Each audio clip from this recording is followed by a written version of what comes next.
The Bearenstain Bears and the Sitter by Stan and Jan Bearenstain.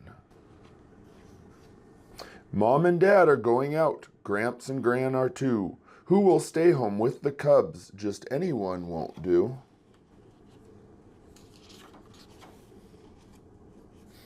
What's this? Said Papa Bear as he took the day's mail from the Bear family's mailbox. It was a notice telling about an important meeting that night at the Bear Country Town Hall. Mama Bear called up Grizzly Gran. Brother and Sister Bear sometimes stayed with Gramps and Gran when Mama and Papa Bear had to be away. But Gramps and Gran were planning to go to the meeting too, so Brother and Sister couldn't stay with them. Or with Aunt Maud, or Cousin Wilbur. They were going to the meeting too.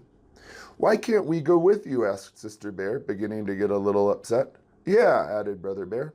Because, said Papa, this meeting is for grown-ups, and besides, it won't be over until late, way past your bedtime. Well, where are we going to stay? The cubs wanted to know. You're going to stay right here, said Mama as she put down the phone.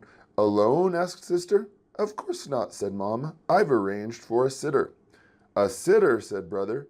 Who is it going to be? Sister asked. Mrs. Grizzle, who lives in the hollow stump at the end of the road, said Mama, feeling much better about the whole thing. Mrs. Grizzle, said the cubs, not feeling any better. Once, when Sister was playing with her friends, their ball went into Mrs. Grizzle's flower garden. Mrs. Grizzle wasn't too happy about it. And another time, when Brother was flying his kite, it swooped and bumped Mrs. Grizzle on the hat. She wasn't too tickled about that either.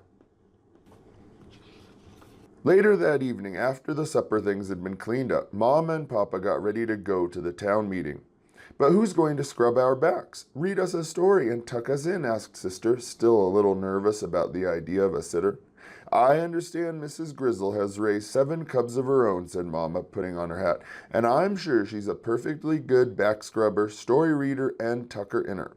She's not going to scrub my back, Brother Bear said under his breath. Mrs. Grizzle came walking up the path to the Bears' treehouse right on time. There was no question about it. It was the same Mrs. Grizzle who got bopped with the kite and didn't like cubs tromping her flowers. She was very large, almost as big as Papa, and she carried a drawstring bag. Evening all, said Mrs. Grizzle in a loud, jolly voice. Well, time's a wasting, you two, she said to Mama and Papa. You better skedaddle off to your meeting. Mrs. Grizzle had a strong way of saying things, and folks usually did what she said. Mama and Papa kissed the cubs goodnight and skedaddled. Whew, said Mrs. Grizzle as she sat down in Papa's big chair. It sure is good to get a load off your feet. She took off her hat and looked into her drawstring bag. There's something about somebody looking into a bag that makes cubs very curious. Mrs. Grizzle, said Sister. Yes. What's in the bag? Nothing much, just some things I take along when I go sitting. A piece of string, a pack of cards. Meanwhile, over at the town hall, the Bears were getting ready for their important meeting. They were getting ready for speeches, voting, and arguments about some new laws. But Mama's mind was not on the meeting. Neither was Papa's. Mama and Papa Bear were thinking about what was going on back home. Sister looked a little worried when we left, fretted Mama. So did Brother, agreed Papa. They decided to call home and see how things were going.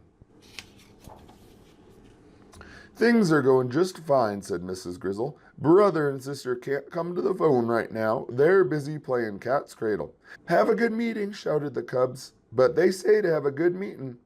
After Cat's Cradle, they played Go Fish with the cards that came out of Mrs. Grizzle's drawstring bag.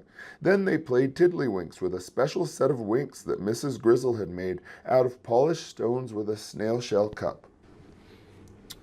After a while, the cubs got the yawns, and Mrs. Grizzle began getting them ready for bed. And she did indeed turn out to be a very good back scrubber. Brother changed his mind about not having his back scrubbed. And she was a fine story reader and a really super tucker-inner. I hope Mama and Papa had a good meeting, said Sister with a yawn, because we had a very good sit. The cubs had a number of different sitters from time to time, but Mrs. Grizzle was their favorite, and they were always glad to see her. If you enjoyed this story, please hit the subscribe button down below and check out our recommended resources in the description.